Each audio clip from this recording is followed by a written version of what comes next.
नमस्कार, बहुत बहुत स्वागत आपका नादी टीवी पर। मैं हूं आपके साथ पारुल। आज बात करेंगे जातिवाद का जवाब हिंदुत्व।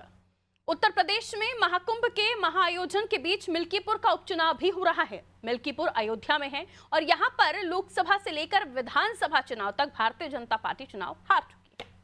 पहले विधानसभा फिर लोकसभा दोनों चुनाव में समाजवादी पार्टी के अवधेश प्रसाद से भाजपा के प्रत्याशी पराजित हुए, जिसे देखते हुए योगी सरकार के लिए ये चुनाव प्रतिष्ठा का प्रश्न बन गया और उपचुनाव में योगी वापसी करना चाहते हैं। चुनाव जीतने के लिए योगी ने हिंदुत्व का फॉर्मूला अपनाया है।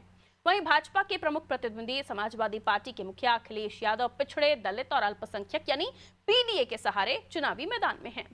योगी आदित्यनाथ ने मिल्कीपुर उपचुनाव में अपनी पहली चुनावी सभा में समाजवादी पार्टी पर निशाना साधते हुए कहा कि जब कोई माफिया मर जाता है तो समाजवादी पार्टी के लोग उसकी कब्र पर फतिहा पढ़ने चले जाते हैं।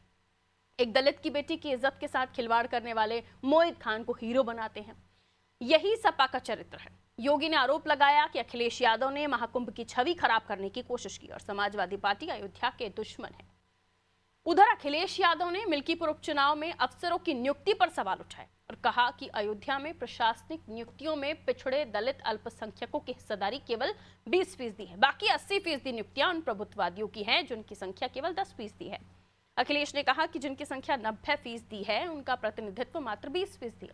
आपको बता दें कि अखिलेश यादव ने इस बारे में सोशल मीडिया पर एक ग्राफ भी प्रस्तुत किया है। लेकिन सवाल यह है कि जब अखिलेश यादव मुख्यमंत्री हुआ करते थे तो क्या उस समय इस 90% पीडीए को उनकी संख्या के अनुपात में प्रशासनिक पदों पर प्रतिनिधित्व प्राप्त था, या फिर आज पीडीए की बात हिंदुत्व की विचारधारा के तले हिंदुओं के एकीकरण से डर कर की जा रही है। आज इन्हीं सियासी सवालों से जूझने की कोशिश करेंगे। पहले सीएम योगी आदित्यनाथ का बयान और उस पर समाजवादी पार्टी की प्रतिक्रिया सुन लेते हैं। समाजवादी पार्टी तो प्यार केवल करती है, किससे? ये आंसू बहाती है जब कोई माफिया मरता है तो उसके यहां मर्सियां पढ़ने के लिए लोग जाते हैं। एक दलित बेटी के साथ, इज्जत के साथ खिलवाड़ करने वाला मोइन खान इनका हीरो होता है। आप मुझे बताओ, ये आज के समाजवादी तो संपत्ति के ही चक्कर में ज्यादा पड़े हैं। जो प्लॉट खाली है वह प्लॉट हमारा है, उस पे सब जगह इनके झंडे लग जाते थे, जगह जगह झंडे लग जाते थे, कब्जा कर लेते थे। इनका झंडा अपराधी और माफियाओं को बचाने के लिए था।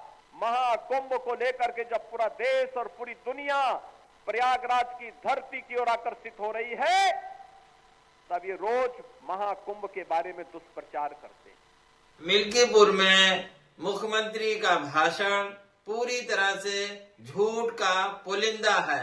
मुख्यमंत्री इतना ही गंभीर हैं कि रेप के आरोपी का सही नाम भी उन्हें याद नहीं है। मोहित खान को वो मोइन खान कह रहे हैं। इससे आप उनकी गंभीरता का अंदाजा लगा सकते हैं। और समाजवादी पार्टी पर आरोप लगाने के चक्कर में अनाप शनाप बातें कहते चले जा रहे हैं। समाजवादी पार्टी ने कभी भी महर्षि वाल्मीकि का विरोध नहीं किया, वीरांगना झलकारी बाई का विरोध नहीं किया, वीरांगना उदा देवी का विरोध नहीं किया। एक तरफ महाकुंभ का आयोजन चल रहा है, महाकुंभ अपने पूरे शबाब पर है, जहां पर श्रद्धालु पहुंच रहे हैं, करोड़ों की तादाद में जो भक्त हैं वहां पहुंच रहे हैं, त्रिवेणी में डुबकी लगा रहे हैं। और दूसरी तरफ है ये उपचुनाव, मिल्कीपुर उपचुनाव। कितना खास है ये मुझे बताने की जरूरत नहीं है। किस तरीके से यहाँ पर लगातार समाजवादी पार्टी ने जीत हासिल की, लेकिन इसे इस तरीके से प्रचारित किया गया कि जहां राम मंदिर बनाया उस अयोध्या से भारतीय जनता पार्टी हार गई। अब ये जो मिल्कीपुर उपचुनाव है काफी महत्वपूर्ण रखता है, साख के लिहाज से भी और जवाब देने या संदेश देने के लिहाज से भी भारतीय जनता पार्टी के लिए। लेकिन इस पर जो बयानबाजियां हो रही हैं वो देखिए। आज से हुंकार भरी मुख्यमंत्री योगी आदित्यनाथ ने और ताबड़तोड़ प्रहार अखिलेश यादव उनकी पार्टी पर। आइए मेहमानों से आपकी मुलाकात करवा देती हूँ। उसके बाद अखिलेश यादव जी ने भी जो पीडीए के परसेंटेज को लेकर, प्रशासनिक नियुक्तियों को लेकर सवाल उठाए हैं, उस पर भी बात। हमारे साथ मेहमान जुड़े हुए हैं। सुनील कृष्ण गौतम जी कांग्रेस से जुड़े हुए हैं, सर बहुत स्वागत। चंद्रमोहन चौबे जी हमारे साथ जुड़े हुए हैं बीजेपी से, साथ ही पूजा मिश्रा जी समाजवादी पार्टी का पक्ष रखने के लिए हमारे साथ जुड़ी हैं। पूजा जी आपका भी स्वागत करती हूँ, आप तीनों का स्वागत करती हूँ। सबसे पहले मैं पूजा जी आप ही के पास आ रही हूँ। अभी हमने आपके सहयोगी सपा प्रवक्ता की बाइट सुनी, उसमें उन्हें इस बात की बहुत ज्यादा तकलीफ है कि शायद जो दुष्कर्म का आरोपी है उसका नाम गलत लिया गया, ठीक है, लेकिन जिस तरीके की अब बयानबाजियां आ रही हैं, अखिलेश जी ने भी जो कहा कि वहां पर प्रशासनिक नियुक्तियों में जो 90% है उसे 10% प्रतिनिधित्व दिया जा रहा है, तो आगे हाथ पूछ भी लिया गया समाजवादी पार्टी से ही कि क्या जब आपकी गवर्नमेंट हुआ करती थी तब आपने प्रतिनिधित्व दिया था क्या, या सिर्फ ये हिंदुत्व वर्सेस पीडीए कर दिया आप लोगों ने? पारुल जी आपको नमस्कार और पैनल उपस्थित सभी प्रवक्ताओं को मेरा नमस्कार। पारुल जी देखिए, ये जो है कहना मुझे ये नहीं समझ में आता है, क्या जो पीडीए में लोग हैं वो हिंदू नहीं है? मतलब ये प्रश्न ही कहाँ से उठ करके चला आ रहा है कि Samajwadi party PDA versus Hindutva कर रहे हैं? नहीं, हम सर्व समाज की बात कर रहे हैं, सर्व धर्म की बात कर रहे हैं, हम हिंदू मुसलमान ईसाई सबकी बात कर रहे हैं, वो सारे आप समाज की बात कर रहे अल्पसंख्यकों हैं, को कोई भी हिंदू वर्सेस नहीं। बताने की कोशिश कर रही हैं क्या? आपके ए में नहीं, नहीं, अल्पसंख्यक भी शामिल है, इसलिए मैंने कहा। हमारे हमारे ए में अगड़े भी शामिल है, हमारे ए में आधी आबादी भी शामिल है जी। मैंने पहले ही कहा कि हम सर्व समाज सर्व धर्म की बात कर रहे हैं, हम जो हिंदू मुस्लिम सिख तो ईसाई फिर सबकी इसको बात कर पीडीए रहे नाम हैं। क्यों दिया गया? आप इस पीडीए में जातियों के नाम की तो बात कर रहे हैं ना मैडम? नहीं, पिछड़े कौन हो गया ना पारुल जी, पिछड़े वो हो गए जो पिछड़े रह गए, जिनको अवसर नहीं मिला, उनकी बात हो रही है। जिनको महिलाओं की अगर बात की जाए तो महिलाएं हमेशा से पिछड़ी रही, चाहे वो किसी भी समाज से आती रही हो, उनको तो अवसर नहीं मिलता रहा है, तो हम नहीं, उनकी तो फिर बात मैं कर नहीं रहे हैं ना। मानती कि अब आज के इस उसमें दौर में आप और मैं पिछड़े हैं इस वक्त। हम मैं और आप नहीं पिछड़े हैं, क्योंकि हम संघर्ष करके आगे निकल करके, आपको पता है कि अगर आप इस पद पे हो और मैं इस पद पे हूँ तो कितना संघर्ष फेस किया होगा, तब जाकर के यहाँ पे बैठे हुए हैं। अगर कंपेयर कर लिया जाए तो ऐसा नहीं है, लड़ने की जरूरत पड़ती है, और उन्हीं के हक की लड़ाई की बात समाजवादी पार्टी कहती है। पीडीए में जो है हम पहले से जो नारा देते आए, पिछड़े दलित अल्पसंख्यक आदि आबादी अगड़े आदिवासी, हम सबकी जो है हक की लड़ाई लड़ रहे हैं। और यहाँ पे मुझे नहीं लगता कि किसी का कोई जाति से धर्म को लड़ रहा है या धर्म से कोई जाति का लड़, नहीं, समाजवादी पार्टी से बात ही नहीं करती है, हम लड़ने की बात ही नहीं फिर आप करते हैं। हिंदुत्व के साथ पीडीए को आप मिक्स करने की कोशिश कर रही हैं, लेकिन उसमें आपके सवर्ण तो शामिल नहीं कर रहे हैं आप। अगड़े क्या होते हैं? अगड़े तो सवर्ण ही होते हैं ना। मैंने पहले ही बोला कि जो है हमारा, हम आदि आबादी आदिवासी अगड़े अल्पसंख्यक की बात कर रहे हैं। अगर आप सवर्ण कहेंगी तो अगड़े तो स्वर्ण ही होते हैं। लेकिन मुझे लगता नहीं पिछड़े दलित अल्पसंख्यक अगड़े, फिर आप ये ट्रिपल ए कॉम्बिनेशन बना ले रहे हैं, इसको कहने की जरूरत क्यों पड़ रही है? आप इसी के सहारे आगे बढ़ रहे हैं। देखिए, जो है ये राष्ट्रीय अध्यक्ष जी ने, मुझे लगता है कि न जाने कितनी बार क्लियर हो चुका है, पीडीए से जब सवाल पूछा गया तब तब जो है राष्ट्रीय अध्यक्ष जी ने ये क्लियर किया, और मुझे नहीं समझ में आता है कि हाँ, मुझे लगता है कि मीडिया चाहती है या फिर लोग चाहते हैं कि उस पर ए क्यूब किया जाए या a मल्टीप्लाइड बाय 4 किया जाए, ऐसा कुछ किया जाए। लेकिन हमारा जो मुद्दा है, जो हमारा सिद्धांत है, वो बिल्कुल क्लियर है कि हम सर्व धर्म सर्व समाज की बात करते हुए उनकी हक की लड़ाई लड़ते हुए आगे लड़ रहे हैं। हम किसी समाज के बीच में लड़ाई नहीं, किसी धर्म के बीच में लड़ाई की बात नहीं करते, हम सबकी बात करते हैं।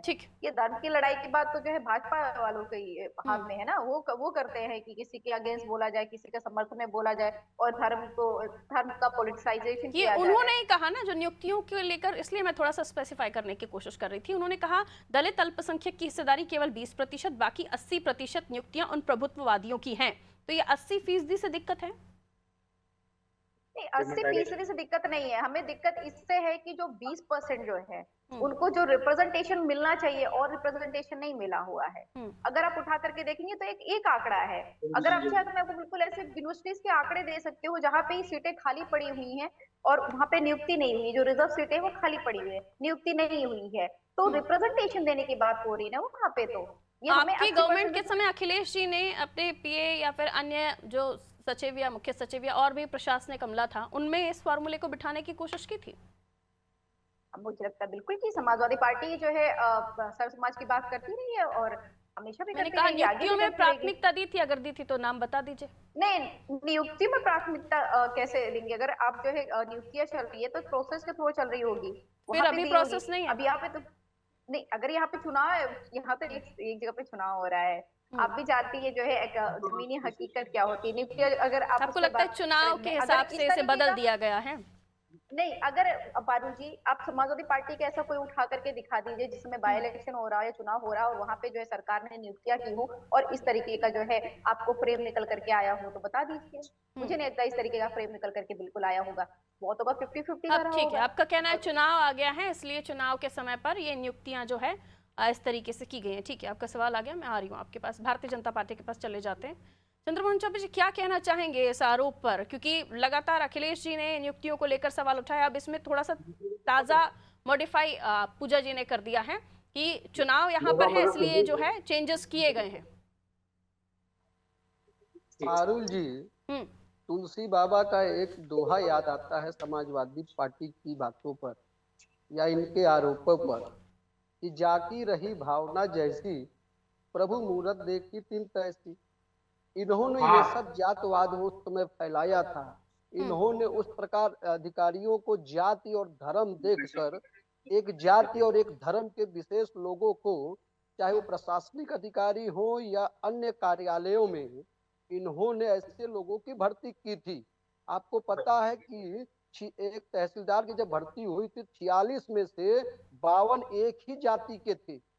और तो और सुनिए, थानों का लिस्ट उस समय की आप देख लीजिए, आप थानों की लिस्ट उस समय की अगर आप देखेंगे 2012 से और 17 के बीच में, तो एक जाति और एक धर्म के आधार पर इन्होंने जो है पूरे थानों को और सरकारी कार्यालयों में विशेष अधिकारियों को भर दिया था।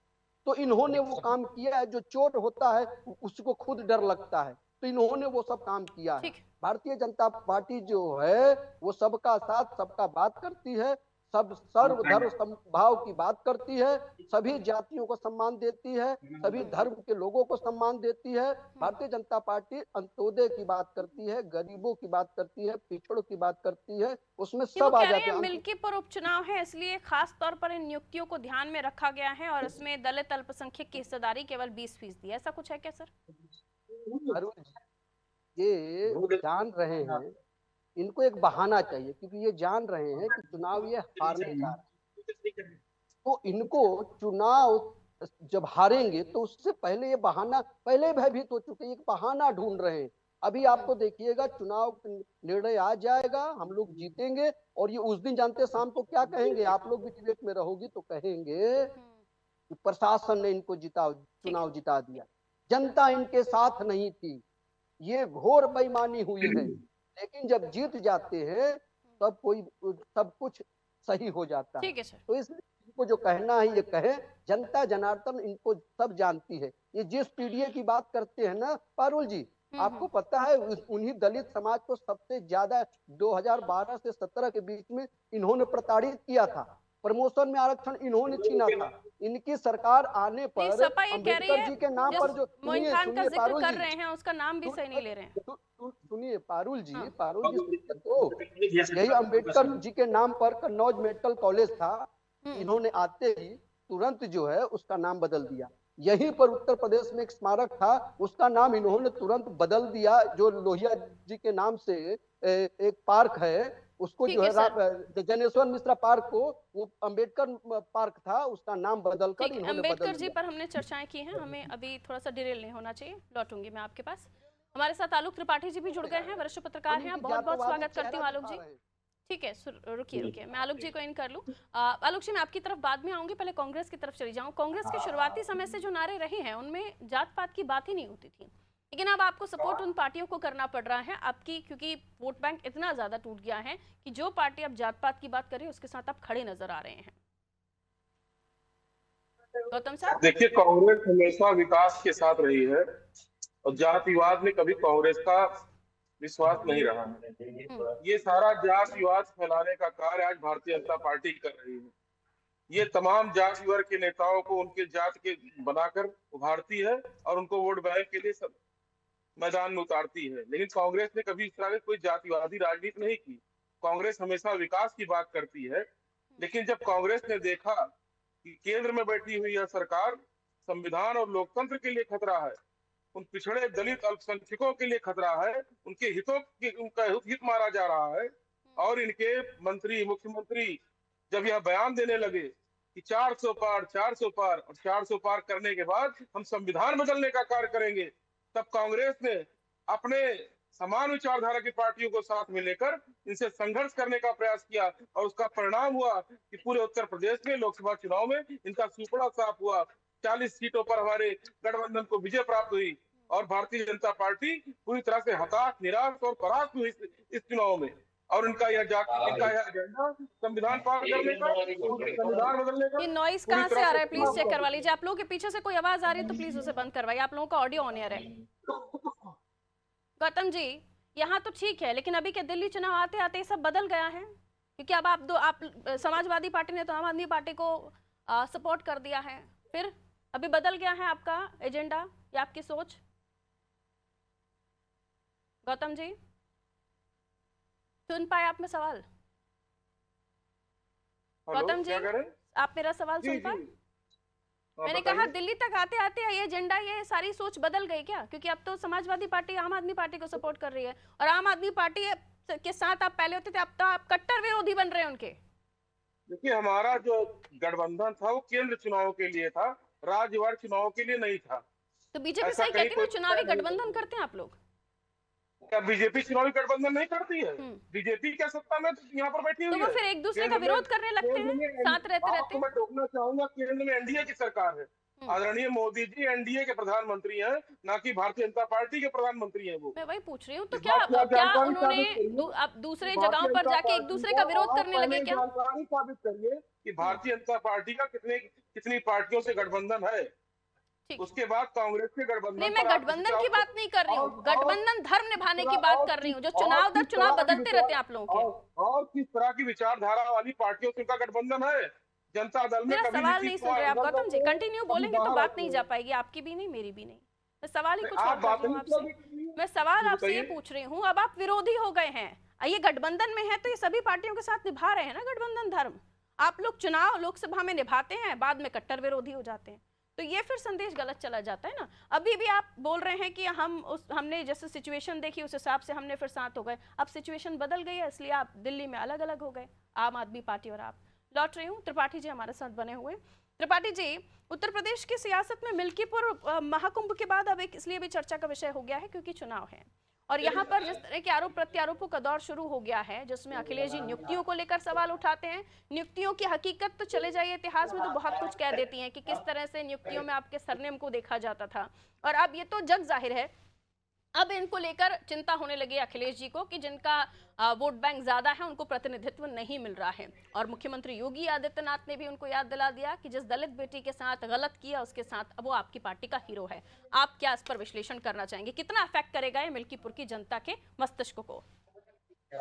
जी पारुल जी, देखिए पारुल जी, मिल्कीपुर का जो चुनाव है बड़ा महत्वपूर्ण चुनाव है, चाहे समाजवादी पार्टी हो चाहे भारतीय जनता पार्टी, दोनों को दलों के लिए, क्योंकि वो अयोध्या से जुड़ा हुआ मामला है। और पिछले जब चुनाव में आपका हारी, कहीं ना कहीं पूरे प्रदेश में पूरे देश में समाजवादी पार्टी ने कि जिस भगवान राम के भरोसे भाजपा चुनाव लड़ती थी वही सीट हार गई, तो और भारतीय जनता पार्टी ने भी उसका खंडन किया और अपने स्तर से जो कह सकती थी कहा गया, तो उस जो 9 सीटों पर चुनाव हुए उसमें ये रह गई थी।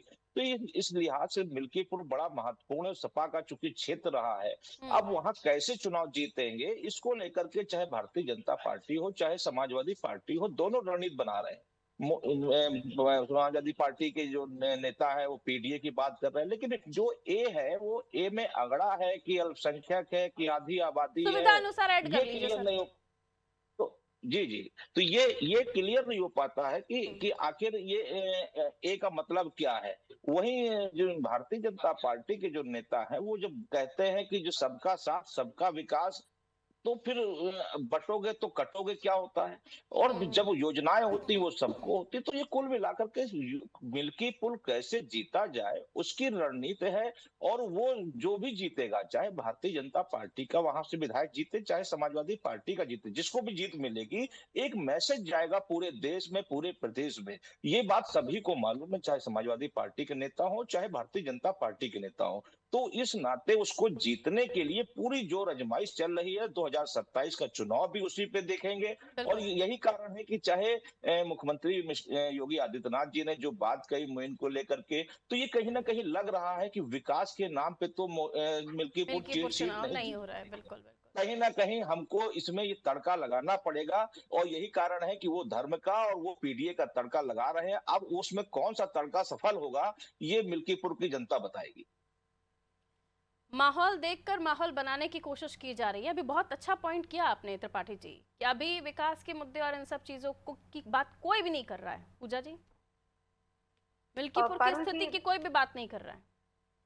नहीं ऐसा नहीं है पारुल जी। समाजवादी पार्टी, अगर आप देखेंगे कि अगर मिर्जापुर में जनता परेशान रही होगी या कोई भी परेशानी आ रही होगी, तो समाजवादी पार्टी के जो सांसद है, जो पूर्व विधायक हैं मिल्कीपुर से, वो वहां पे हमेशा जनता के साथ में खड़े रहे और जनता की सेवा करते रहे हैं।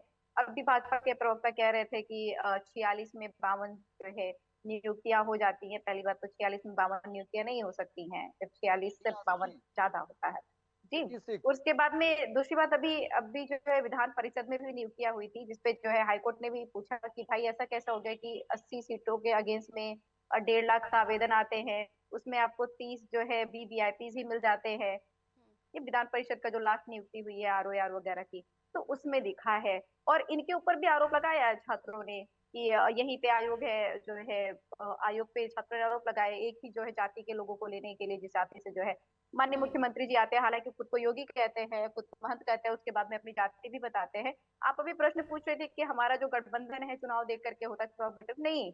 हमारा जो गठबंधन हुआ था ना जो है पारुल जी, वो गठबंधन हुआ था मुद्दों को लेकर के, और जब तक मुद्दे सिमिलर रहेंगे हम साथ में रहेंगे। और जहां तक बात रही कि विरोधी पार्टी का या फिर साथ के घटक दल लड़ते हैं, क्या इनके नहीं लड़ रहे क्या? इनके यहाँ पे तो जो है देखेंगे आप, सुभाषपा 3 प्रत्याशी लड़ा रहे हैं दिल्ली में, भाजपा के अगेंस्ट लड़ा रहे हैं।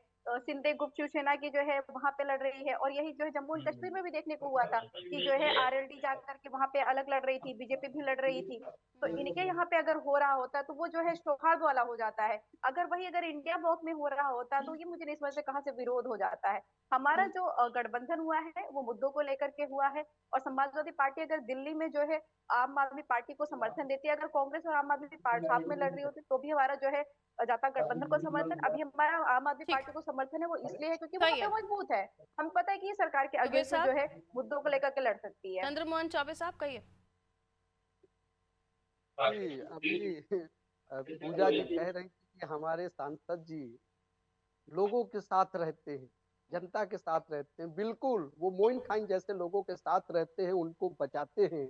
जो एक पिछड़ी की बेटी, निषाद की बेटी के साथ कुकर्म करता है, दुष्कर्म करता है, वो उनके साथ वो दिखते हैं। वो उनको पूरी पार्टी बचाती है। क्यों नहीं ये विकास के मुद्दे पर वहां पे बात करते हैं? क्यों नहीं, विकास के जातियों की मुद्दे बात पे तो करते हम हैं? बात कर रहे हैं, इन सब अरे मुद्दों पे बीच आप में बात कर रहे हैं, पूजा इन जी, सब मुद्दों पे पूजा आप जी, आप बात बोल कर रहे रही हैं थी, ना। पूजा जी नहीं जब आप देखिए, बोल ऐसा रही थी तो मैं चुप गंदा था ना। बोलेंगे तो नहीं सुना जाएगा अरे ना। क्यों? डिबेट का अरे आशय अच्छा, यही होता है आप कि बहुत इसका अच्छा मतलब थोड़ा बोलती होता है हैं। कि आप, अरे हाँ रुक जाइए, बिल्कुल, रुक आप जाइए। ऐसे अरे पूजा उसको जी, गलत ठीक है, क्यों रखने समय दर्द चले हो रहा है समय जाएंगे, आपको? इजाजत नहीं गलत देता। तथ्य रखेंगे। पूजा जी, आप मिश्रा गलत जी है ना, तथ्य मत तो रखिए ना, समाजवादी पार्टी गलत में तथ्य मत मिश्रा जी का रखिए। कहीं पर नहीं स्थान नहीं अब है। आप सर्टिफिकेट भी दे अगड़ा देंगे। है ही नहीं। आप हाँ, कहाँ हैं? सर्टिफिकेट भी दे दीजिए, आप चलिए आप भी दे भारतीय दीजिए। जनता आप लोगों को पार्टी तो में, दे रखा हुआ है ना कि जो समाजवादी है पार्टी में अगड़े की कोई जरूरत नहीं है। आप आप मिश्रा है देखिए ना, सर्टिफिकेट देखिए, आप तो बिल्कुल मिश्रा जातियों हूँ में मैं, आप लोग बांटते बिल्कुल हैं। मिश्रा हूँ, हम लोग महिला पता हूँ, है मिश्रा हूँ, ब्राह्मण समाज से आती हूँ, पीडीए मुझे वर्सेस वाली बात हिंदुत्व की नहीं तरफ है। बढ़ता हुआ हम मिल्कीपुर लोग उपचुनाव। बहुत बहुत शुक्रिया आप सभी का हमारे साथ चर्चा में जुड़ने के लिए। उत्तर प्रदेश की हम बात कर रहे थे, जहां उपचुनाव का जो तापमान है, मिल्कीपुर का जो तापमान है, वो इस वक्त सियासत में बहुत ज्यादा उबाल मार रहा है, क्योंकि वहां पर अब हो चुका है चुनावी जनसभाओं का आगाज। मुख्यमंत्री योगी आदित्यनाथ ने ताबड़तोड़ प्रहार किए, जिसमें उन्होंने सब कुछ गिनाया, मोइन खान से लेकर महाकुंभ पर अखिलेश यादव की हर रोज आ रही टिप्पणी, और उसके बाद अखिलेश यादव ने भी नियुक्तियों का मुद्दा उठा दिया, उसमें भी पीडीए शामिल था। सवाल ये कि क्या जो मूल मुद्दे हैं जनता के इस उपचुनाव में गौण है? मुद्दों पर तो कोई भी बात नहीं हो रही, कोई भी मुद्दों पर या वहां के लोगों की किसी भी तरह की मूलभूत सुविधाओं पर बात ही नहीं कर रहा। दोनों ही दल अपने अपने एजेंडा लेकर चल रहे हैं। एक पीडीए की पिछड़ा, दलित, अल्पसंख्यक, अगड़े, आदि आबादी वगैरह वगैरह, और दूसरा दल हिंदुत्व की बात कर रहा है। लेकिन सवाल यह है कि पहले एमवाई की पॉलिटिक्स के साथ चलने वाली समाजवादी पार्टी, अब उसे अपने ट्रैक को चेंज करना पड़ा, क्योंकि क्या यह भी माना जाए कि हिंदुत्व का पलड़ा भारी होता हुआ देख समाजवादी पार्टी को अपनी दिशा बदलनी पड़ी, और शायद ये जनता भी समझ रही है, और इसलिए महाकुंभ में भर भर के पब्लिक पहुंच रही है। वो नहीं देख रही कि हम पीडीए से। दीजिए इजाजत, रखिए अपना ख्याल, नमस्कार।